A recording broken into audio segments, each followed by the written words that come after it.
ಸರ್ವರಿಗೂ ಸ್ವಾತಂತ್ರ್ಯೋತ್ಸವದ ಶುಭಾಶಯವನ್ನು ಕೋರ್ತಾ 80ನೇ ಸ್ವಾತಂತ್ರ್ಯೋತ್ಸವದ ನಮ್ಮ ಶಾಲೆಯ ಧ್ವಜಾರೋಹಣವನ್ನು ನೆರವೇರಿಸಿದಂಥ ಇಂಡಿಯನ್ ಆರ್ಮಿಯ ರಿಟೈರ್ಡ್ ಕರ್ನಲ್ MN ಬಾಬುರವರು ಮಹೇಂದ್ರ ಬಾಬುರವರಿಗೆ ಸ್ವಾಗತವನ್ನು ಕೋರ್ತಾ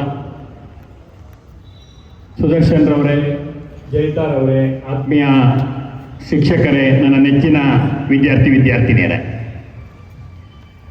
ಸ್ವತಂತ್ರ ಭಾರತದ ಈ ಸ್ವಾತಂತ್ರ್ಯೋತ್ಸವದಲ್ಲಿ ಮಹೇಂದ್ರ ಬಾಬು ಅವರು ಮಾತಾಡುವಂಥ ಸನ್ನಿವೇಶದಲ್ಲಿ ಭಗತ್ ಸಿಂಗ್ ಅವರನ್ನ ನೆನಪು ಮಾಡೋದ್ರ ಮುಖಾಂತರ ಈ ಹೊಸ ತಲೆಮಾರಿಗೆ ಸ್ವತಂತ್ರದ ಹೋರಾಟದ ಚಿತ್ರಣವನ್ನು ಹತ್ತಿರಕ್ಕೆ ತಂದು ಅದನ್ನು ತಮಗೆ ಮುಟ್ಟಿಸುವಂಥ ರೀತಿ ಮಾಡೋದು ನನಗೆ ಅತೀವಾದಂಥ ಸಂತೋಷ ಆಗ್ತಾ ಇತ್ತು.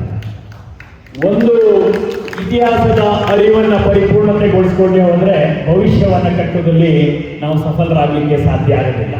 ಆ ಸ್ವತಂತ್ರದ ಹಿಂದೆ ಒಂದು ದೊಡ್ಡ ಹೋರಾಟ ಇತ್ತು, ಲಕ್ಷಾಂತರ ಜನರ ತ್ಯಾಗ ಇತ್ತು. ಆ ತ್ಯಾಗದ ಕಲ್ಪನೆಯನ್ನು ಸದಾಕಾಲ ನೆನಪು ಮಾಡೋದ್ರ ಮುಖಾಂತರ ನಮ್ಮ ಕೃತಜ್ಞತೆಯನ್ನು ಸಲ್ಲಿಸುವಂಥ ಜವಾಬ್ದಾರಿ ನಮ್ಮೆಲ್ಲರ ಮೇಲಿದೆ. ಅದಕ್ಕೆ ಪೂರಕವಾದಂಥ ಚಿತ್ರ ಮುಖಾಂತರ ಅಂದರೆ ನಮಗೆಲ್ಲರಿಗೂ ಮುಟ್ಟುವ ರೀತಿಯಲ್ಲಿ ವಿದ್ಯಾರ್ಥಿಗಳು ಕೂಡ ಸ್ವತಂತ್ರದ ಹೋರಾಟದ ಎಲ್ಲ ಚಿತ್ರಗಳನ್ನು ನಮ್ಮ ಮುಂದೆ ಅತ್ಯಂತ ರೋಚನೀಯವಾಗಿ ನಮ್ಮ ಮುಂದೆ ಪ್ರದರ್ಶನ ಕೂಡ ಮಾಡಿದರು. ಮತ್ತೆ ಸ್ವತಂತ್ರ, ಪೂರ್ವದ ಸ್ವತಂತ್ರ ಮತ್ತು ಸ್ವತಂತ್ರ ನಂತರದ ಬೆಳವಣಿಗೆಗಳು, ದೇಶದ ಭವಿಷ್ಯ, ಇವೆಲ್ಲವನ್ನ ವಿದ್ಯಾರ್ಥಿಗಳು ಅತ್ಯಂತ ಯಶಸ್ವಿಯಾಗಿ ಬಹಳ ಮನಮುಟ್ಟುವ ರೀತಿಯಲ್ಲಿ ಇವತ್ತು ನಮ್ಮೆಲ್ಲರ ಮುಂದೆ ವಿಚಾರವನ್ನು ಕೊಟ್ಟದ್ದು ಅತೀವಾದಂಥ ಸಂತೋಷದ ವಿಚಾರ ಅನ್ನುವಂಥ ಮಾತನ್ನು ಹೇಳ್ತಾ, ಭಾರತ ಅಭಿವೃದ್ಧಿ ಹೊಂದಿದ ರಾಷ್ಟ್ರ ಆಗಬೇಕು ಅನ್ನೋ ದೃಷ್ಟಿಯಲ್ಲಿ ನಾವೇನೆಲ್ಲ ದೇಶದ ಜನತೆ ಎಲ್ಲರೂ ಎಲ್ಲ ಮಜಲುಗಳಲ್ಲಿ ಕೆಲಸ ಮಾಡ್ತಿದೀವೋ, ಸರ್ಕಾರದಿಂದ ಹಿಡಿದು ಸಮಾಜದಿಂದ ಹಿಡಿದು ಎಲ್ಲರ ಪ್ರಯತ್ನಗಳು ದೇಶವನ್ನು ಸದಾಕಾಲ ಇದೇ ರೀತಿ ಮುನ್ನಡೆಸಬೇಕು ಅಂತ ಮನಸ್ಥಿತಿಯಿಂದ ಇರಬೇಕು ಅನ್ನುವಂಥ ಕಾಲಕ್ಕಾಗಿ ಇವರೇ ದೊಡ್ಡ ಹೆಜ್ಜೆಗಳನ್ನ ಹಾಕ್ತಾ ಇದೆ.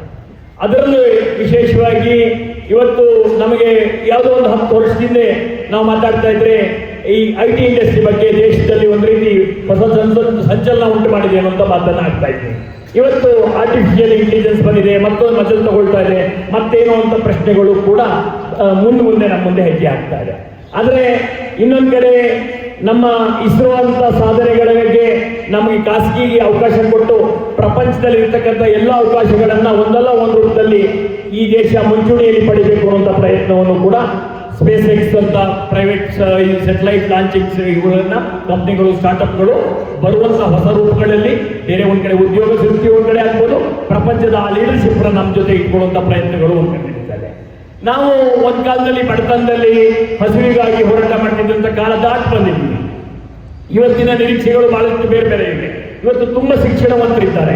ಶಿಕ್ಷಣವಂತರು ಎಲ್ಲವೂ ಸಮೃದ್ಧತೆ ಹೋಗುವಾಗಲೂ ಕೂಡ ಎಲ್ಲವೂ ಸಂತೋಷವಾಗಿದೆಯಾ ಅಂದರೆ ಎಲ್ಲೋ ಜನರೇಷನ್ ನ್ಯೂಗಳು ಹೊಸ ಚಿಂತನೆಗಳನ್ನ ಮಾಡ್ತಿದ್ದಾರೆ, ಎಲ್ಲೋ ಆದಂಥ ಒಂದು ಅನ್ಯಾಯವನ್ನು ಪ್ರತಿಭಟನೆ ಮಾಡಿ ನ್ಯಾಯ ಪಡ್ಕೊಳ್ಳುವಂಥ ಪ್ರಯತ್ನ ಮಾಡ್ತಿದ್ದಾರೆ. ಆದರೆ ಎಲ್ಲವೂ ಆ ಸಂದರ್ಭದಲ್ಲಿ ಬೇಕಾದಂಥದ್ದು ಆಗಬೇಕು.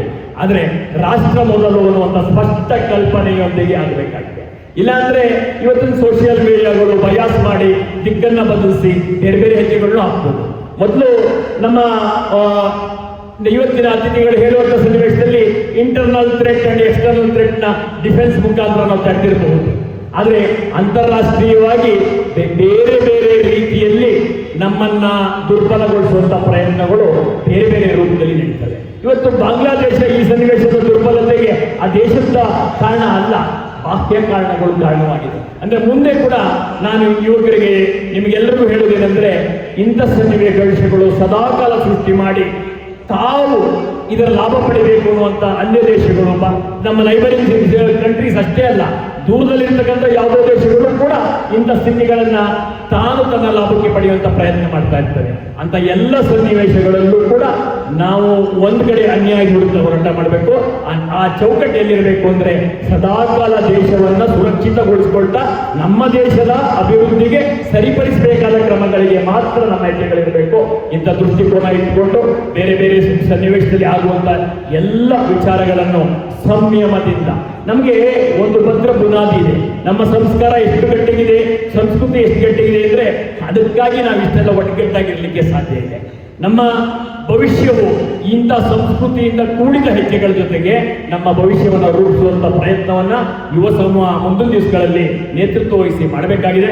ಅದಕ್ಕಾಗಿ ಸದಾಕಾಲದ ಎಚ್ಚರದಿಂದ ರಾಷ್ಟ್ರೀಯತೆಯನ್ನು ಇಟ್ಕೊಂಡು, ನಮ್ಮ ಸ್ವಾರ್ಥದ ಮಿತಿಯನ್ನ ಇಟ್ಕೊಂಡು, ಎಲ್ಲವೂ ನನ್ನದೇ ಅನ್ನೋಕ್ಕಿಂತ ನಾನು ಮತ್ತು ಸಮಾಜ ಅನ್ನುವಂಥ ಕಲ್ಪನೆಯೊಂದಿಗೆ ದೇಶ ಕಟ್ಟೋ ಕೆಲಸವನ್ನ ನಾವು ನೀವೆಲ್ಲರೂ ಮಾಡೋಣ.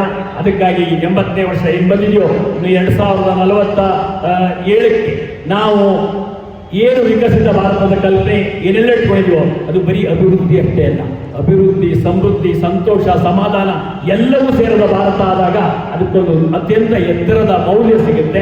ಆ ದೃಷ್ಟಿಕೋನದಲ್ಲಿ ಹೆಜ್ಜೆ ಹಾಕಬೇಕು. ಯಾಕೆಂದ್ರೆ ಇವತ್ತಿನ ಹೋರಾಟಗಳಲ್ಲಿ ಯಾವುದೇ ಕೊನೆ ಅನ್ಯಾಯ ನನಗೆ ಇನ್ನೇನು ಬದುಕೇ ಇಲ್ಲ ಅನ್ನೋದಕ್ಕೆ ಆಗ್ತಿರೋದಲ್ಲ.